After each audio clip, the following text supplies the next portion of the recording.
ঘুম থেকে যখন উঠেছি তখন ঘড়িতে বাজে 6:30। তারপরে তো ঘুম থেকে উঠে আমি ব্রাশ ট্রাশ করে সোজা চলে গেছি রান্নাঘরে। এই যে দেখতেই পাচ্ছ তো কতগুলো বাসন জড়ো হয়ে আছে।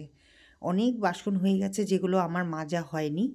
তো এখন আমি রান্নাঘরেই আগে চলে এসেছি যে এই রান্নাঘরটাকে আগে পরিষ্কার করতে হবে, কারণ রান্নাঘর না পরিষ্কার করে না কোনো কিছু করতেই ইচ্ছে করে না। দেখবে রান্নাঘর যদি পরিষ্কার থাকে তাহলে পরে কিন্তু সব কাজেই মন লাগে, তাই না? তা সেই জন্য রাত্রে যে আমরা খেয়েছিলাম তা সেই প্লেটগুলোকেই এখন আমি জল দিয়ে ভিজিয়ে আগে রেখে দিয়েছিলাম। তা এখন সেগুলোকেই আমি মাজবো এক এক করে। যেহেতু আমার রান্নাঘরে খুব জায়গাটা কম, তা সেই জন্য আমি সবগুলোই ওই ছোট্ট বেসিনটার মধ্যে নামিয়ে রাখছি বাসনগুলোকে, যাতে আমি ভালোভাবে সব বাসনগুলোকে মেজে তারপরে সুন্দর করে সাজিয়ে রাখতে পারি। তো ওই যে দেখতেই পাচ্ছ যে আমি কিন্তু মাজতেও শুরু করে দিয়েছি। সরস্বতী পুজো তো এবার 2 দিন পড়েছে, তা আজকে হচ্ছে দ্বিতীয় দিনটা। তো আজকে সোমবার, দিনটাও খুব শুভ। তো সেই জন্য সকাল সকাল শঙ্কর স্নান করে এই দেখতেই পাচ্ছ যে ও পুজো করতে শুরু করে দিয়েছে। তো এবার চলো যাই সোজা রান্নাঘরে। তা রান্নাঘরে ঢুকেই এই যে তোমাদেরকে দেখাচ্ছি যে আমি বাসনগুলো সব মেজে নিয়েছি। বাসনগুলো খালি কড়াইটা পড়ে আছে, কারণ যেহেতু শঙ্কর পুজো করবে তো সেই জন্য আমি তাড়াতাড়ি করে আগে বারান্দাটাকে ভালো করে ঝেড়ে তারপরে মুছে দিয়েছি। তো মুছে দেওয়ার জন্য তো আমাকে এদিকে বাসনটা মাজা হয়নি পুরোপুরি। তো ওই দিকে পরে আমি কড়াইটা মেজেও নিয়েছিলাম। এবার আমি চা বসিয়ে দিয়েছি, কারণ ওইদিকে শঙ্কর পুজো করে উঠেই কিন্তু আগে চা চাইবে। তা সেই জন্য এদিকে আমি চা বসিয়ে দিয়েছি। আর ওইদিকে মনে হয় শঙ্করের পুজোও হয়ে গেছে। তা আমরা তো লিকার চা খাই, তোমরা তো দেখোই প্রত্যেক দিন।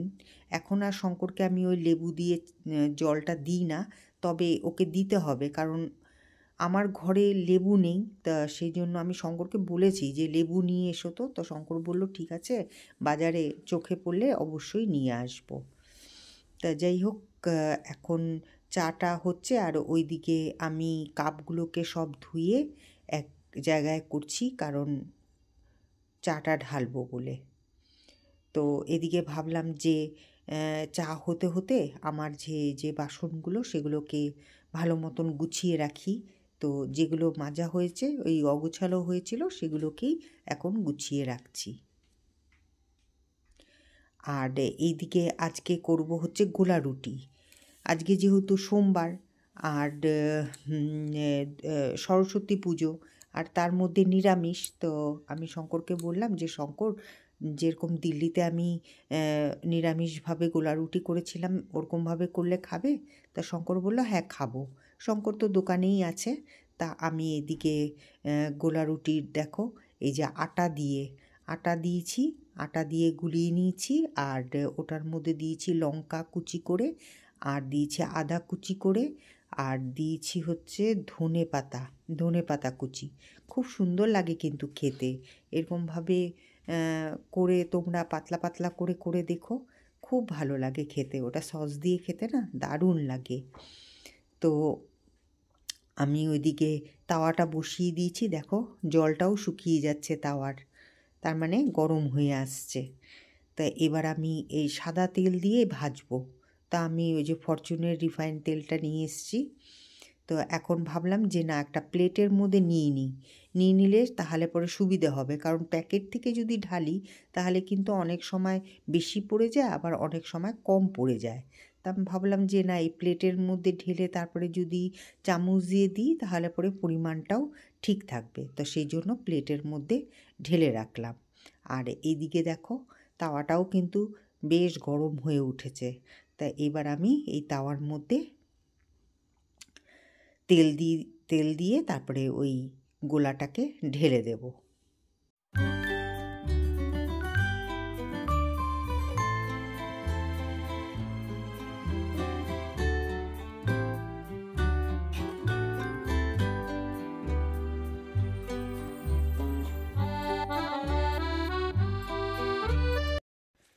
আজকে সকাল থেকেই আমার ব্লগিং করার মুড ছিল না, কিন্তু তথাপিও ভাবলাম যে পরে যদি আবার মুডটা হয়, তা সেই জন্য সকাল থেকে যা যা করেছি সেগুলোর কিছু কিছু অংশ আমি সেটাকে ভিডিও করে রেখে দিয়েছিলাম। তা সেটাই তোমাদের সামনে আমি এখন সেদিন তো তোমাদের বলেছিলাম যে ঘরে মিস্ত্রি লাগবে, তো আজকে সোমবার, তো সেই জন্য মিস্ত্রি সকাল সকালই চলে এসছে। তা এখন আমি যাব দোকানে, আর শঙ্কর আসবে হচ্ছে বাড়িতে, কারণ মিস্ত্রির সাথে তো একজন না কাউকে থাকতে হবে। তা আমি যেহেতু কাঠের কাজ, সেহেতু আমি বোঝাতে পারবো না ভালো মতন, শঙ্কর যেটা পারবে। তা সেই জন্য শঙ্কর এখন বাড়িতে আসবে, আর আমি যাব হচ্ছে দোকানে। আর এইদিকে দেখো ঠাকুর ঘর সব বন্ধ করে দিয়েছি, কারণ পর্দাটা টাঙিয়ে দিয়েছি, কারণ সব ধুলো বালি লাগবে। এই দেখো কি অবস্থা হয়ে গেছে, একদম জল পড়ে পড়ে না, যেহেতু এগুলো হচ্ছে প্লাই, তা সেই জন্য না একদম জল পড়ে পড়ে একদম পুরো দেখো নষ্ট হয়ে গেছে। যার জন্য এগুলোকে আজকে সব এসি বোর্ড দিয়ে ঠিক করানো হবে। আর পুরনো বাড়ি বুঝতেই পারছো, অনেক বছরের বাড়ি, মানে প্রায় 60 ইয়ার্সের ওপরে হবে এই বাড়ি। তাহলে বোঝো কত পুরনো বাড়ি, আর তার উপরে আবার কাঠের বাড়ি। এইগুলোকে যদি মেনটেন না করা হয় তাহলে পরে কিন্তু অনেক অসুবিধা হয়ে যায়। তা যাই হোক, মেনটেন করে করেই আছি। তা চলো আমি এখন যাই হচ্ছে দোকানে, আর শঙ্করকে পাঠিয়ে দিই। যেহেতু আমাদের গুরুঞ্চি ছিল না, তা সেই জন্য মিস্ত্রি প্রথমে এসে এই যে দেখতেই পাচ্ছ এটা গুরুঞ্চি বানাচ্ছে। এই গুরুঞ্চি হচ্ছে যেটার ওপরে উঠে উনি কাজ করবে। আর ওইদিকে কম্বলটা কেচে দিয়ে গেছে, ওই যে আমি একটা বউকে বলেছিলাম, তো ও কম্বলটা কেচে দিয়ে গেছে। আর এই যে দেখো ওই মিস্ত্রির সাথে ইনি হচ্ছে হেল্পার, উনি হেল্প করে দিচ্ছে। আর এইদিকে আমি বাইরে এসে দাঁড়ালাম, কারণ হচ্ছে এই যে আমার হাতে যে তোমরা যে দেখতে পাচ্ছ এই লাঠিটা ফেললাম, এটা হচ্ছে তেজপাতার লাঠি, কারণ আমি আর দিদিভাই গেছিলাম তেজপাতা পাড়তে। তো চলো তোমাদেরকে ঘরে নিয়ে যাই, ঘরে নিয়ে গিয়ে দেখাই তেজপাতা সবে গাছের থেকে পেড়ে নিয়ে এলাম। তো চলো যাই। এই দেখো সেই তেজপাতা সব ছাড়িয়ে রেখে দিয়েছি, এখন এটাকে ভালো করে ধুয়ে শুকিয়ে রাখবো।